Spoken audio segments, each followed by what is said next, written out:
In this screencast, we will learn how to balance chemical equations. When we balance chemical equations, we have to obey the law of conservation of mass.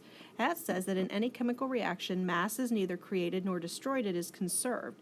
So what we're trying to do is atoms will rearrange themselves, they'll group with different atoms, but we need to have the same mass on both sides of the reaction. So here's an example with blocks. And you can see that we have the same number of each color on each side of the arrow. So on the left side, the reactant side, we have 1, 2, 3, 4 blues. And on the product side, we have 1, 2, 3, 4 blues. On the reactant side, we have 1, 2 orange blocks.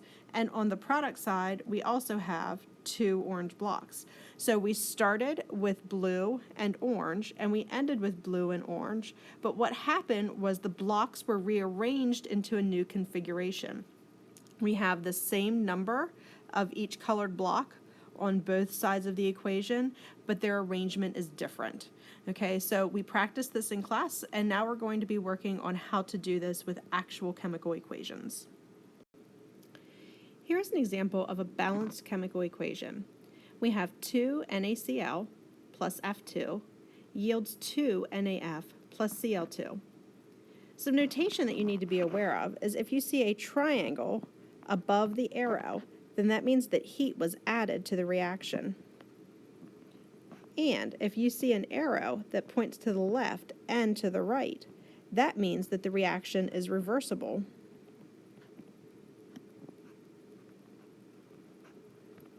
Some other notation you need to be aware of. What we put into a reaction, so the NaCl and the F2, these are called the reactants.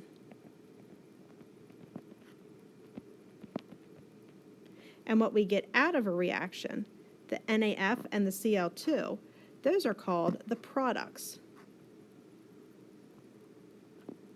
Reactants and products are separated by the arrow, and this arrow is called the yield sign.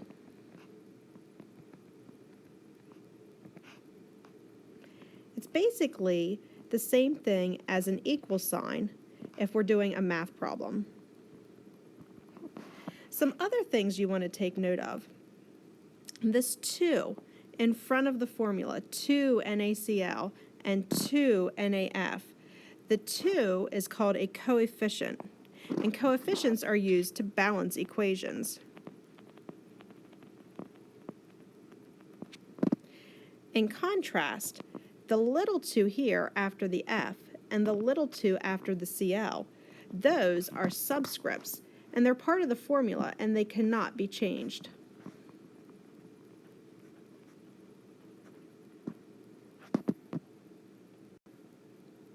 When we're dealing with coefficients, please remember that the coefficient distributes in to each element that's part of the compound. So this 2 tells me I have 2 sodiums on the reactant side, and this 2 tells me I have 2 sodiums on the product side.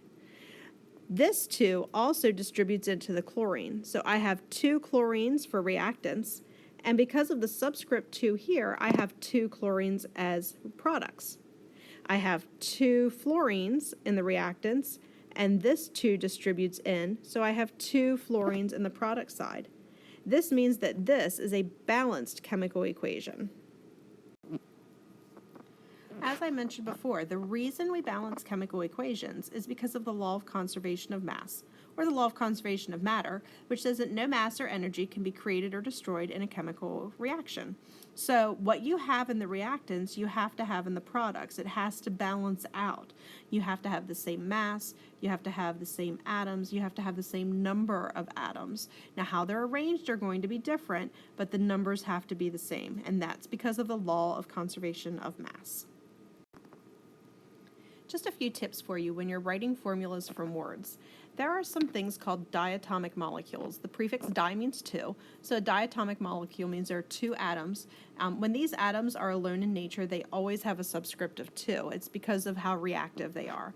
So how can you remember that these 7 elements always have to have a subscript of 2 when they're by themselves? Think about the book, Diatomic Molecules, that's written by the author H. Cliff Braun, and hopefully that will help you.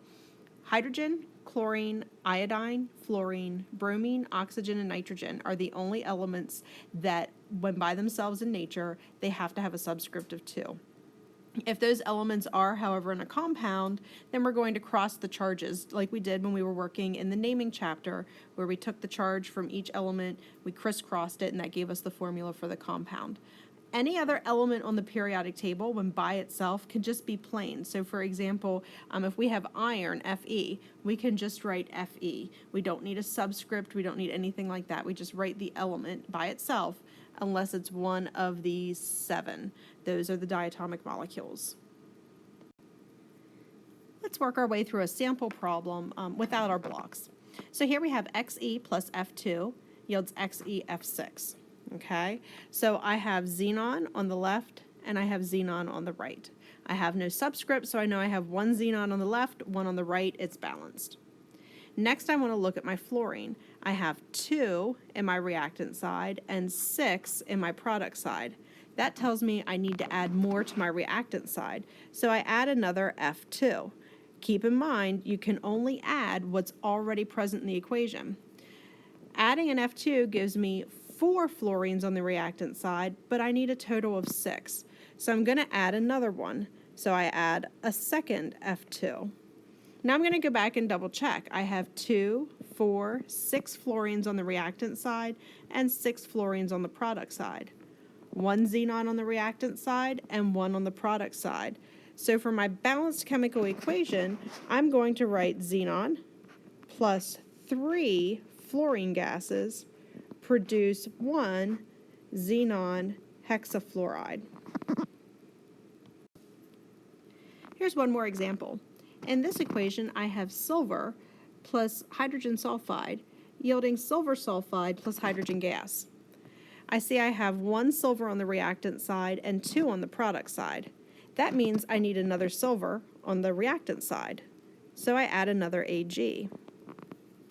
Next, I'm going to move to my next element. I have 2 hydrogens on the reactant side and 2 hydrogens on the product side, so that's balanced. And I have 1 sulfur on the reactant side and 1 sulfur on the product side.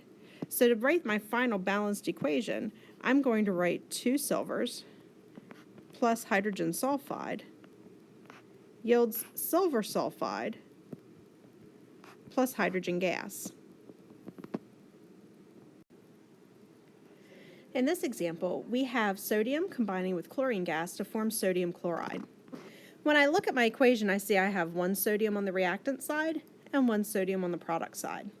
I have 2 chlorines on the reactant side and 1 on the product side. To add more chlorine to the products, I need to add another sodium chloride. When I do this, it gives me my 2 chlorines, but it also adds another sodium. So now I have 2 sodiums on the product side and only 1 on the reactant side. So I need to add another sodium on the reactant side to balance it out.